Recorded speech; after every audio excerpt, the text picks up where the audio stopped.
After the cross came the silence. The body was placed in a tomb, sealed with a stone, guarded by soldiers. Everything seemed to indicate that the story had reached its end.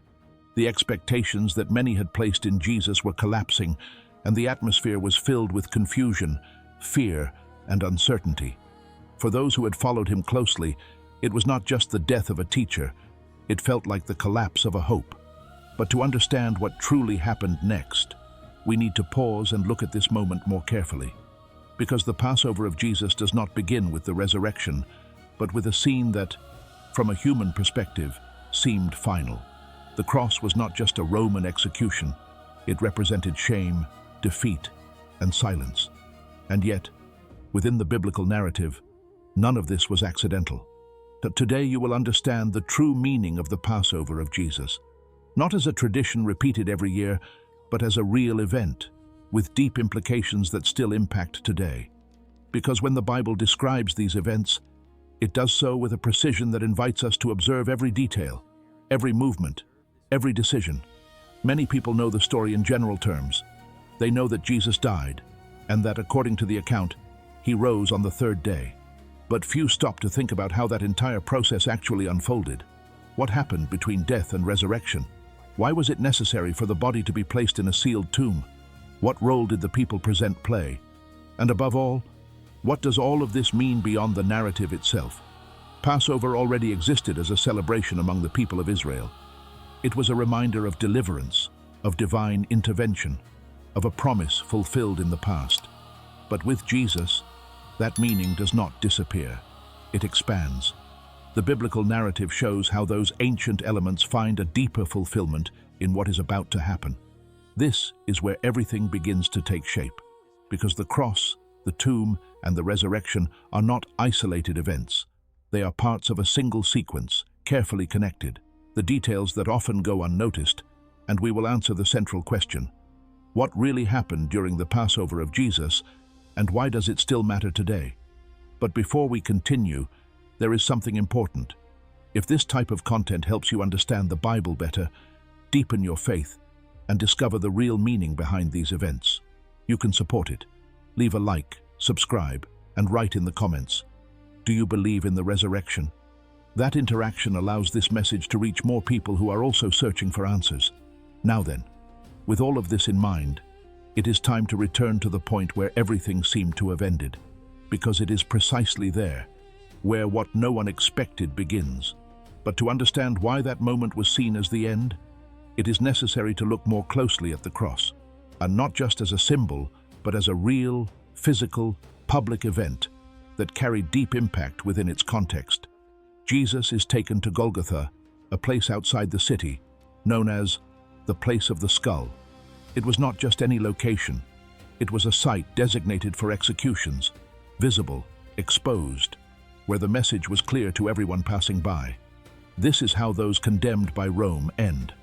The cross was not only an instrument of death, it was a declaration of power. Before reaching that point, the biblical account describes a process of intense suffering. Jesus is scourged, mocked, forced to carry the cross. These details are not included to create drama, but to show the reality of what crucifixion meant. It was a physically and emotionally extreme path, setting the stage for what would follow. As he is nailed to the cross, Jesus is suspended between heaven and earth. This detail, though physical, also carries symbolic weight within the narrative. He is not on the ground, nor elevated like a king. He is in a position of total exposure. Everyone can see him, everyone can react, and the reactions come quickly. Some watch from a distance, others mock, others simply pass by without stopping. Even the religious leaders question, if he truly is who he claims to be, he should save himself. This expectation reveals something important. Most were waiting for a visible, immediate, undeniable display of power. But that does not happen. Instead of coming down from the cross, Jesus remains there. And in that seemingly passive act, one of the most significant moments of the biblical account unfolds. Because while everything around suggests weakness, the text presents intention. The words Jesus speaks from the cross, recorded in the Gospels, are not random. They reflect fulfillment, awareness, and purpose. He is not presented as someone losing control of the situation, but as someone going through that moment fully aware of what is happening. Meanwhile, the environment also changes. From noon until the afternoon, darkness covers the land. It is not explained as a common phenomenon. The text presents it as a sign accompanying the moment. Something is happening, something that goes beyond what is visible. And then the final moment arrives. Jesus dies. For those who were there, that was the definitive confirmation. There was nothing more to expect. A lifeless body on a Roman cross left no room for optimistic interpretations. It was the end of any messianic expectation in human terms. However, even in that moment, details occur that once again break common logic. The temple veil is torn from top to bottom. This element is crucial within the Jewish context, because that veil separated the most sacred place. Its tearing is not presented as an accident, but as a sign filled with meaning. A Roman centurion observing what happened declares something unexpected. He recognizes that Jesus was who he claimed to be. This kind of reaction, coming from someone outside the Jewish people, adds another layer to the account. Not everyone interprets that moment in the same way. But despite these signs, the weight of reality remains the same. Jesus has died, and with his death, the atmosphere changes completely. His followers are no longer visible as before. A fear begins to take over. Being associated with him becomes a real risk. What was once a movement full of expectation now becomes a scattered, silent group. This is where the cross fulfills its role within the narrative, not as an isolated point, but as a transition, because it marks the closing of a visible stage, while at the same time preparing something that has not yet been revealed. For any observer at that moment, the conclusion was obvious. Everything had ended. There were no signs that anything else could happen, no indication of an immediate change. Only a body remained. And the next logical step, burial. And it is precisely there, where the story enters its quietest phase. Because after the cross, there is no immediate answer. There is the tomb. But after the cross came something even harder to face: silence. When all the noise of the crucifixion fades, when the crowd begins to disperse and the place is left empty, the story enters a completely different phase. There are no more shouts, no confrontations, no visible movement. Only one concrete fact remains. The body of Jesus is lifeless, and it must be placed in a tomb. Here, a key figure appears in the biblical account: Joseph of Arimathea. He was not one of the most visible disciples, but the Gospels present him as a respected man, a member of the council, who was also waiting for the kingdom of God. He is the one who takes the initiative to go before Pilate and ask for the body. This detail is important because it was not automatic. It required permission, and it also involved public exposure. Pilate, after confirming that Jesus had already died, grants the request. Then, the body is taken down from the cross. This moment marks a definitive transition. Jesus is no longer before the crowd. Now, he is in the hands of a small group acting quickly, because time is limited before the Sabbath begins. The body is wrapped in a linen cloth, as was the custom, and taken to a new tomb. This detail again becomes essential. It is not a shared or improvised place. It is a tomb where no one had been laid before. This removes future confusion and makes it clear that the location is identifiable. The tomb was carved out of rock. It was not a shallow grave. It was a solid cavity, closed with a large stone placed at the entrance.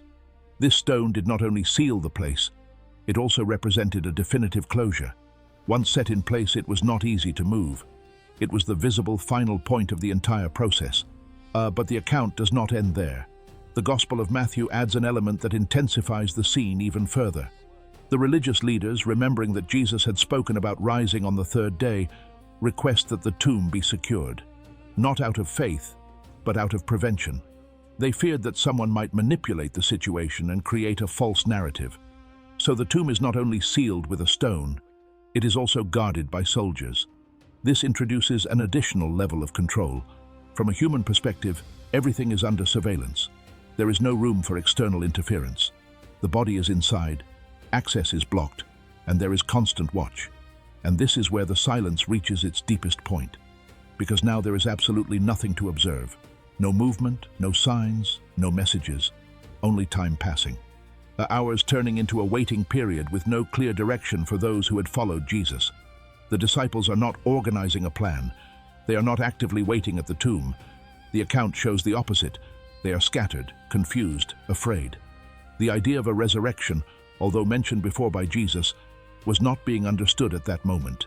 This detail is essential because it shows that what is about to happen does not arise from human expectation. It is not something the followers are actively anticipating. From their perspective, everything had ended. Meanwhile, the tomb remains closed. The stone stays in place. The guards keep watch. And time moves toward the third day. Within the biblical account, this period is not filled with detailed explanations. And that is also significant. Because the focus is not on what people are doing during that time, but on what is about to happen next. Silence, in this case, is not the absence of purpose. It is a pause between two decisive moments. It is the space where everything seems still, but where the story is about to change completely. And then, morning comes, not with public announcements, not with visible signs for the whole city, but with a small group approaching the tomb with a very specific intention. The women go to the place. They are not expecting a miracle. They are not expecting a resurrection. They are going to complete a burial process. But what they find there completely breaks everything that seemed final. Because the stone is no longer where it should be, and the tomb no longer contains what everyone assumed. The silence is over, and something completely unexpected has just begun. But that silence would not last forever, because when the third day arrived, everything began to change. The transition does not happen with a public announcement or a visible sign for the entire city. According to the biblical account, the first indication appears within a specific group, women who had followed Jesus from Galilee. This detail is important because it shows who were the first to approach the tomb and to witness the unexpected. They do not go expecting a miracle. They go with a practical and cultural intention to complete the care of the body. They carry aromatic spices, prepared for a process that, due to the beginning of the Sabbath, had not been fully completed. Everything about their actions indicates that they expect to find exactly what had been placed there days before. As they make their way to the tomb, a logical concern arises. The stone. It was large, heavy, designed precisely to block the entrance. It was not something a small group could easily move. This question comes up along the way, reinforcing the naturalness of the moment. There is no extraordinary plan, only people trying to solve a practical problem. But when they arrive, something does not fit. The stone has already been moved. This detail alone breaks the initial expectation. It is not what should be happening. The tomb, which had been sealed and guarded, is now open. The physical barrier that represented a definitive end is no longer in place. The women enter, and what they find is even more unsettling. The body is not there. This is where the biblical account completely shifts direction, because until that moment, everything revolved around death. But now, the central element is no longer a lifeless body, but its absence. At that instant, the reaction is not immediate celebration. It is confusion, astonishment, even fear. The text does not present these women as instantly understanding what has happened. On the contrary, it shows them trying to process a reality that does not match what they expected to find. Then another key element appears. Messengers, described as angels, announce something that completely redefines the situation. Jesus is not there. He has risen. This announcement is not presented as a metaphor or a symbolic idea. It is a direct statement, and it also connects with something that had already been said before. They are reminded that Jesus had spoken about this, that it was not an improvised event, but something anticipated within his teaching. Even so, understanding it is not immediate. The women leave the tomb with a mixture of emotions. They go to inform the disciples. This moment marks the beginning of the spread of the news. But it also reveals another important layer of the account: initial disbelief. When the disciples hear what has happened, they do not respond with automatic faith. The text shows doubt, questioning. Peter and another disciple run to the tomb to verify. They do not settle for the testimony. They need to see. When they arrive, they find something specific. The linen cloths lying there, the place where the body had been, but without the body. This detail is crucial. It is not described as disorder or chaos. There is structure. There is evidence that something happened, but not in a common way. This rules out simple explanations. It does not look like a rushed relocation. It does not appear to be a disorganized human intervention. There is intention, but it is not immediately understood. And this is where the account reaches its turning point, because the empty tomb, by itself, does not explain everything, but it completely changes the question. It is no longer about how Jesus died. Now it becomes, what does it mean that he is not there? This moment not only impacts those who witness it directly, it marks the beginning of something that starts to expand. The news begins to spread, first with doubt, then with increasing clarity, and over time with a conviction that will completely transform his followers. But something essential is still missing, because an empty tomb, as impactful as it is not enough to establish full certainty. It may generate questions, theories, interpretations, but not a solid conviction on its own. Something more is needed, and that is exactly what begins to happen next, because what follows is not only the absence of a body, but direct encounters, appearances, moments where those who doubted begin to see for themselves. And it is there, where everything finally takes shape. But the empty tomb, by itself, did not resolve all doubts. It opened a question, but did not yet offer a complete confirmation, because seeing that the body was not there was impactful, yes, but it did not explain by itself what had really happened. And it is precisely at this point that the biblical account moves towards something more conclusive. The appearances, not as a vague collective experience, nor as a symbolic interpretation, but as specific encounters at concrete moments with real people. This detail is crucial because it completely changes the nature of the event. It is no longer just about an empty place, but about an active presence. One of the first encounters occurs with Mary Magdalene. According to the Gospel of John, she remains near the tomb, still processing what she has seen.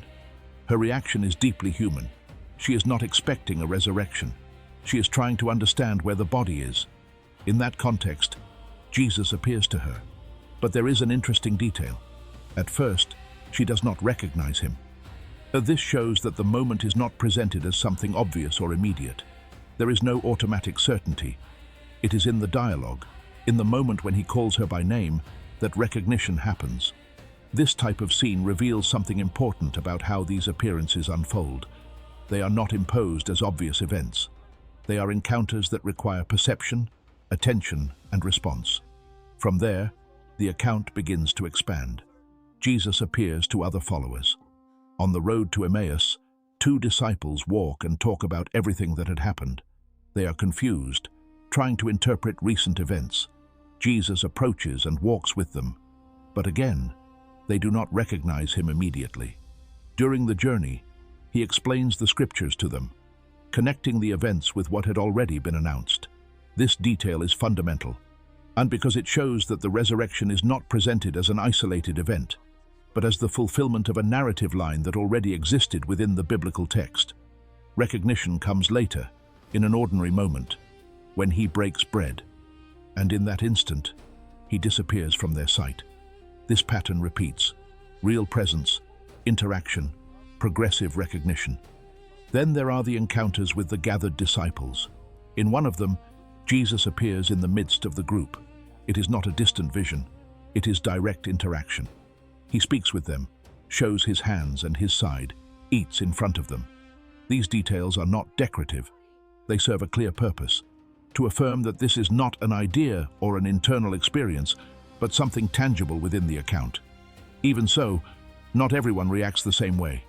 Thomas, one of the disciples, was not present at that first meeting. When he hears the testimony of the others, his response is direct. He needs to see in order to believe. He does not accept the account based only on what others say. Days later, Jesus appears again, and this time Thomas is present. The encounter responds exactly to his doubt. He is not required to have blind faith. He is given evidence according to his need for confirmation. And in that moment, his position changes. This point is key within the account, because it shows that doubt is not ignored.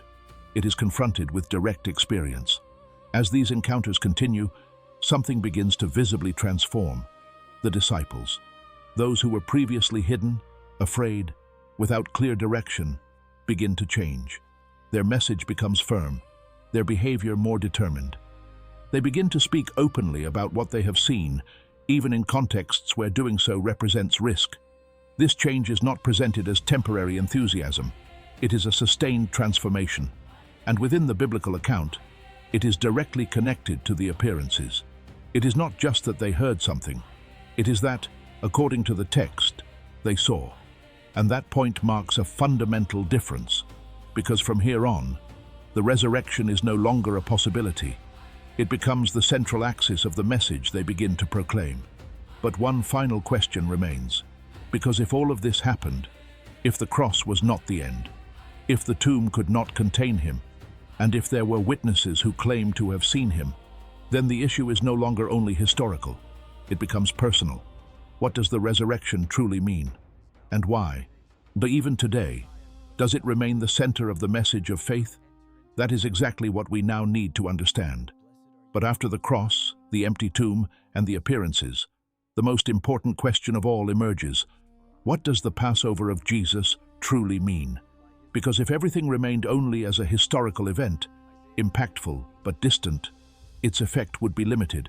However, the biblical account presents the resurrection as something much deeper. It is not just something that happened. It is something that completely redefines the meaning of everything that came before. To understand this, it is necessary to return to the original concept of Passover. In the Old Testament, Passover marked the deliverance of the people of Israel from Egypt. A lamb was sacrificed, and its blood had a specific purpose: to mark, to protect, to establish a before and after. It was not just a ritual. It was an action with real consequences. That context does not disappear in the New Testament. On the contrary, it connects directly with Jesus, because within the biblical account, his death occurs precisely during that celebration. This detail is not accidental. It establishes a clear parallel. Just as the Passover lamb was associated with deliverance, now Jesus is presented as the fulfillment of that meaning, but on a deeper level.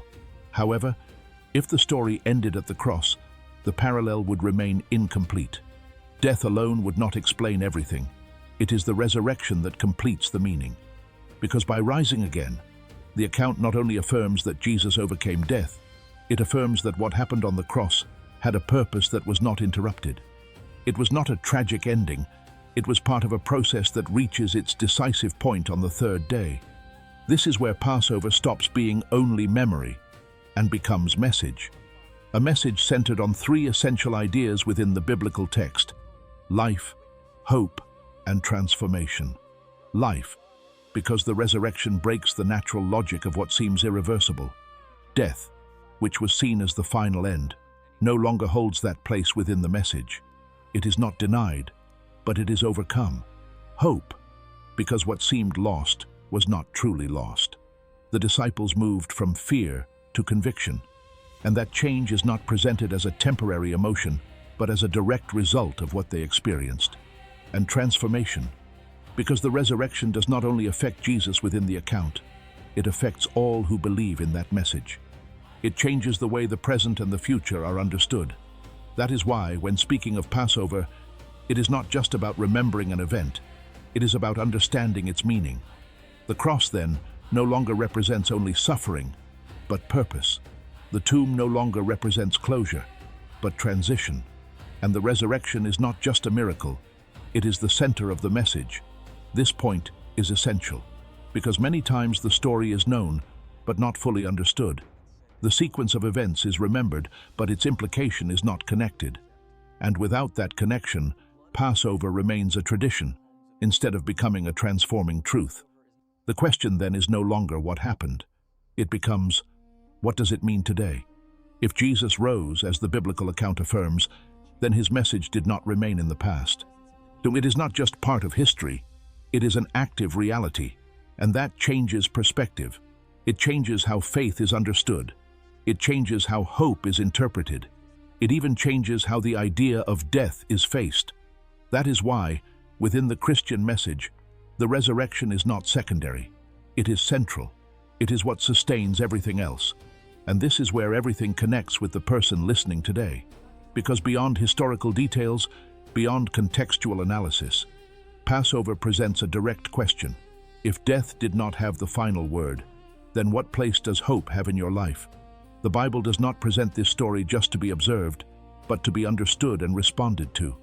Because the cross was not the end, the tomb was not final, and the resurrection was not only for that moment. It was the beginning of something that continues to have impact today, and understanding that completely changes the way this